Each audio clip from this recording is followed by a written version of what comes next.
Você vai abrir seu navegador, pode ser qualquer navegador. Você vai pesquisar BlueStacks. Depois você vai apertar no primeiro. E aqui você vai vir aqui, ó, baixar. Você salva em qualquer lugar que você quiser. Depois que você salvar, você aperta 2 vezes em cima. Aí você aceita, coloca assim. Pode fechar o navegador. Aqui você vai concordar em instalar. Aí você aguarda. Depois que abrir o seu BlueStacks, você vai apertar aqui, ó.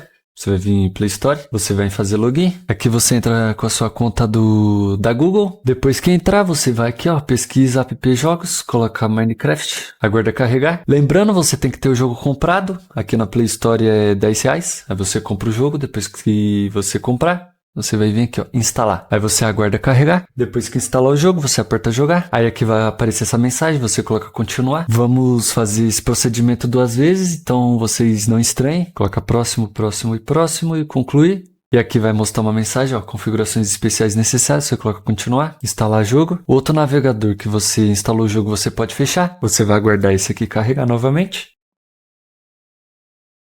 Depois, você vai colocar instalar a partir da Google Play. Aqui você vai fazer o seu login novamente. E vai pedir para você instalar novamente. Aí você instala. Lembrando, galera, tem que instalar a primeira vez para ele liberar o procedimento. Isso é do próprio BlueStacks. Aí temos que fazer o procedimento 2 vezes. Esse aqui, no caso, é a última. Então tem que aguardar. Depois que instalar, você vai jogar. Você aguarda carregar. Aqui você vai colocar entrar agora. Você tem que entrar na sua conta da Microsoft. Depois que você entrar na sua conta da Microsoft, você vai apertar aqui, ó, mais opções. E aqui está o jogo para você jogar. Você vai vir jogar. Você cria seu mundo. Vou criar aqui qualquer mundo, só para vocês verem. Aqui entrou no Minecraft. Lembrando, eu entrei sem fazer nenhum tipo de configuração. Ó. Aí você pode jogar de boa. Vou quebrar um negócio aqui pra vocês verem. Que tá funcionando normal. Eu coloco o item. Lembrando, galera, esse Minecraft aqui é o original mesmo. Da Play Store. Que custa R$10.